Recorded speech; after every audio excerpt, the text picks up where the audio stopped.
Hi guys, how are you doing today? Are you ready for new stories? First story is about OP's parents, who demand OP buy an expensive house from his sister, which she can't afford to keep.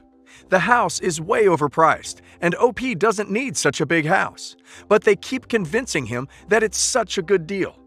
Enjoy the stories, guys, and don't forget to like and subscribe. And of course, don't forget to leave a comment. Long and crazy story, short-ish. About a year ago, my golden child sister got a new, high-paying job and immediately decided to buy a house. She ended up buying a huge, really expensive house way out of town. It's basically a small mansion. I politely suggested that it seemed overpriced, even for how nice it is. I wondered how the heck she could afford it, even with her new job. I'm sure she had no savings. I also politely asked if it was a good idea to maybe wait until she's more settled into the job to buy a place, since what if the job ends up not working out? Shockingly, no one cared what I thought. Fast forward to now. I graduated and got a job, and am shopping for a place for myself. I'm single, so I'm looking for something small, maybe a one-bedroom condo or small townhouse that's in a good location. Also, my sister lost her job and can't afford her house.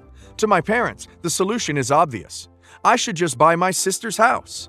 They want me to buy it for what she overpaid for it a year ago. Yeah, no. They kept bringing it up and telling me how great it was, and I kept politely saying no. But eventually I asked, why the heck would I want to live in a huge house in the middle of nowhere? Also, it's way overpriced at that price. They all got mad about that and started insisting, no, it's a really good deal. I could probably just turn around and sell it for a profit right away. Of course, I replied, so why doesn't my sister just sell it for a big profit? And they don't have an answer. They deny it, but I'm 99% sure they are somehow financially entangled with the house and are regretting their choice and trying to get out of it. But there's no way I'm going anywhere near that purchase. OP should offer his parents to sell the house and move in with their golden child. My husband lost his first parent in early teenage years, his second parent as he just turned 18, which is the legal age here. His siblings are 15 years older than him, and he told me how they resented him for being the sweet and golden child. When his second parent died, they scammed him on the inheritance. As being a fresh adult on his own, he didn't know how to get or afford legal support.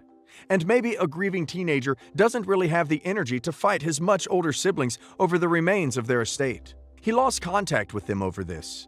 He had some tough years after that, as he had neither money nor someone to teach him how to manage adulthood. However, that's some years ago. In the meantime, we met, dated, and married. I took his rather unique name, at least for this region. He is mostly well, but any remark that reminds him of his family is bringing up all those painful memories. He still has attachment issues. Anyway, around 2 weeks ago, I met with some new clients. After the meeting, a lady stayed behind and asked me if I knew someone by the name of my husband. I told her yes, and that he is my husband. Where did she know him from? Turns out, she is his sister, which immediately sent me into protection mode, as I am not too fond of her from the stories of my husband. I am getting a bit taciturn, but we're still chatting a bit, until she asks me if I would give her my husband's contact details, which is where I have to put the cards on the table. That I do not think he would want that, or that it would do him any good. However, she said she's really sorry and wants to fix things between them. I then told her that I would think about it, and I would contact her if I came to a decision. She relented, but wasn't really happy about it. I thought about it for a while. Then I decided that I want to meet with her again, to see if I feel like she is trustworthy.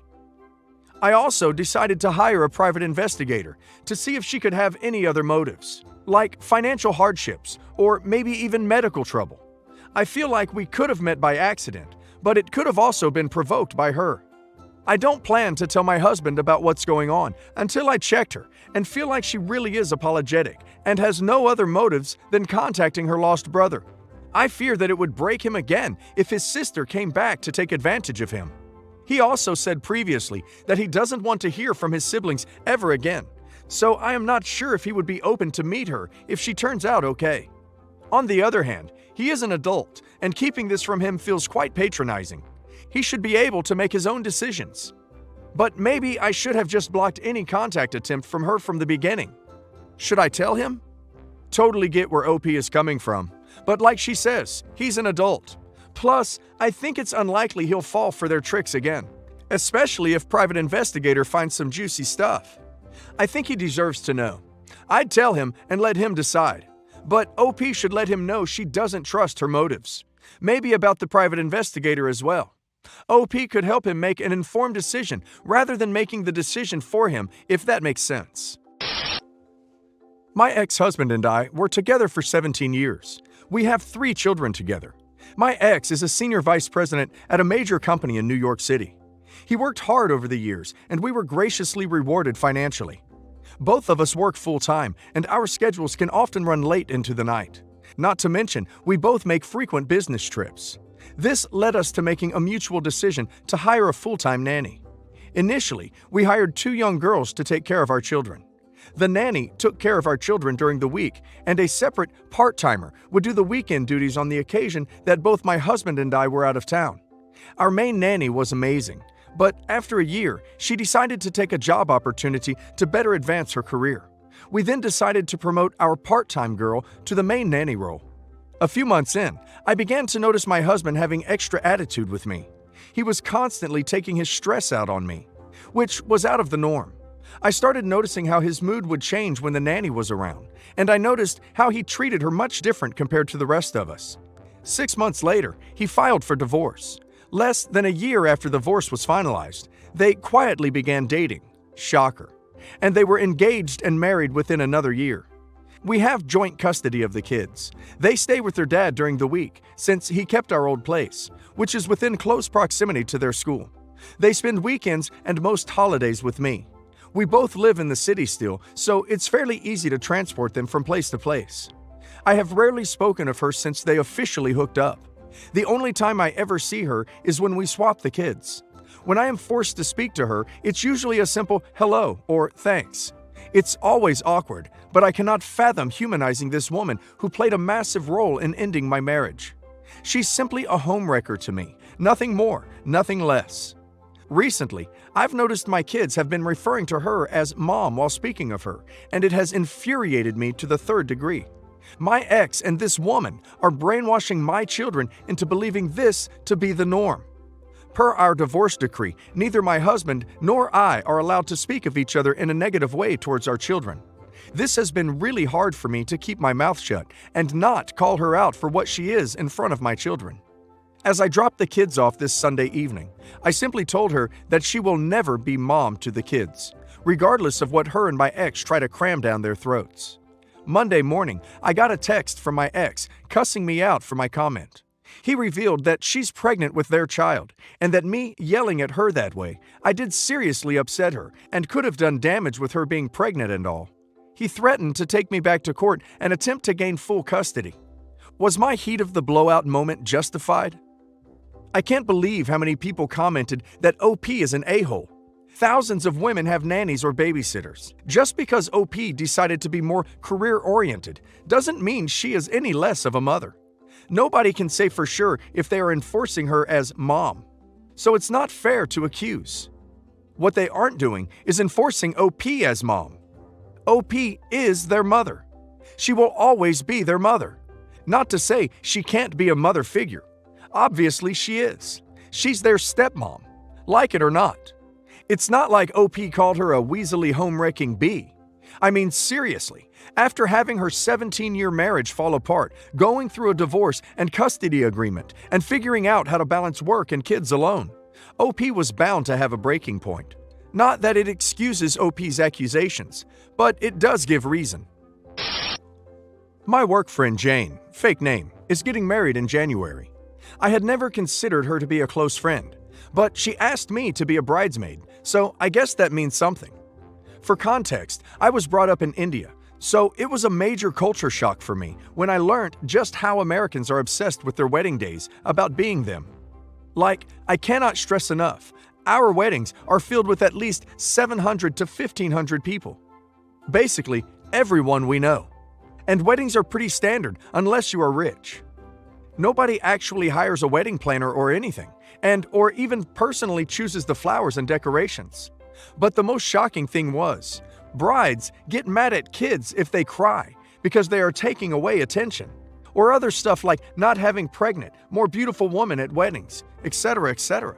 People making pay for their honeymoon. In India, butts would be whooped for being so self-centered. But I have learned to respect this, no matter how bizarre for me. These are all real stories I have heard, and regardless to say, I am scared of American brides and decided long back never to attend weddings and definitely not to be part of it unless it's my best friends. No, I am not going to cut my hair for someone and dress out of my style. I am sorry.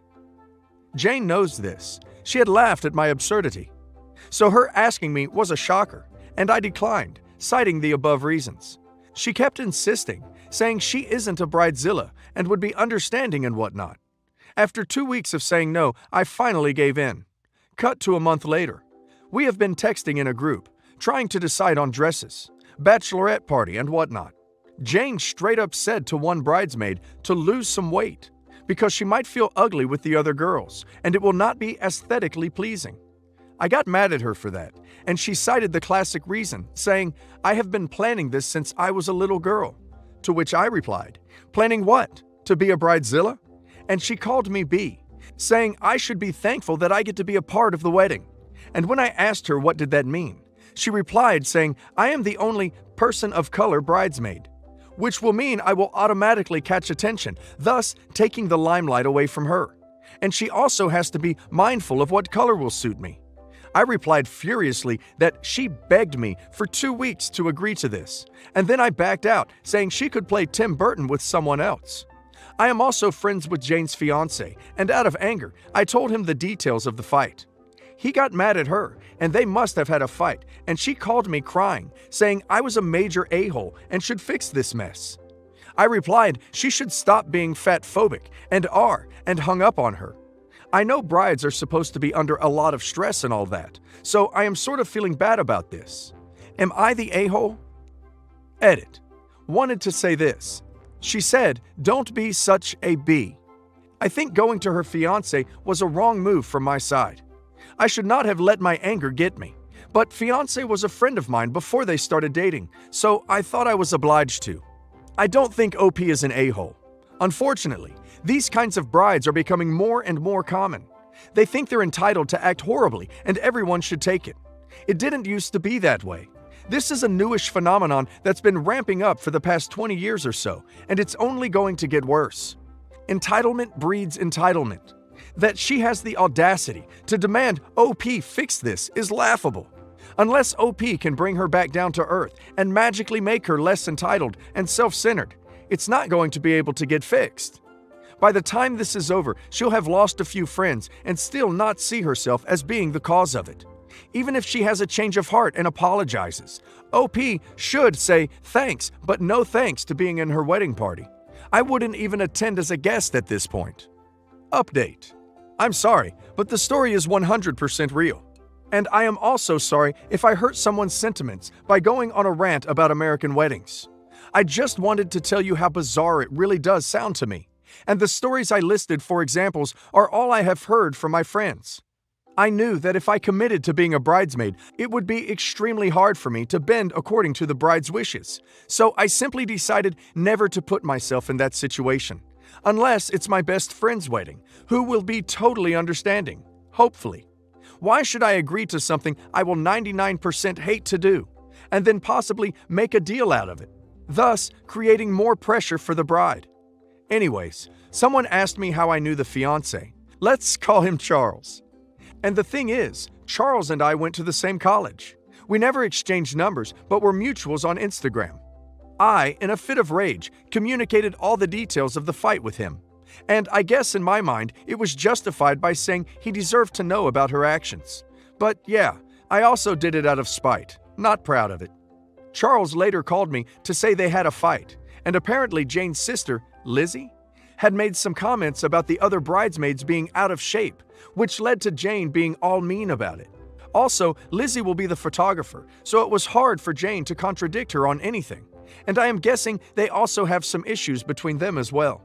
FYI, Lizzie was also in the group chat, and Charles said that she had asked Jane to drop me because no matter what, I will not fit in Lizzie's plan of action. Clicking photographs? The aesthetics of the wedding pictures? I don't know. All in all, I don't think Charles is mad at me for informing him of this crisis. A day after the fight, Jane too called me, calling me a homewrecker. What? And saying I was just jealous of her because she was getting married. Also, a kind person had messaged me here, saying things might even go to the HR. And I threatened her, saying if she made one more R comment, I would drag her to the authorities. She caught the gist and soon hung up. But a few hours later, she texted me, saying that I could give her wedding gift now, itself, since I won't go to the wedding. I left her on scene. And also, the bridesmaid they fat-shamed? And yeah, I wish I could take the whole credit for the Tim Burton comment, but I can't. I had to Google to make sure I was citing the right director before I said that, so thanks to Google too. So anyways, that's it.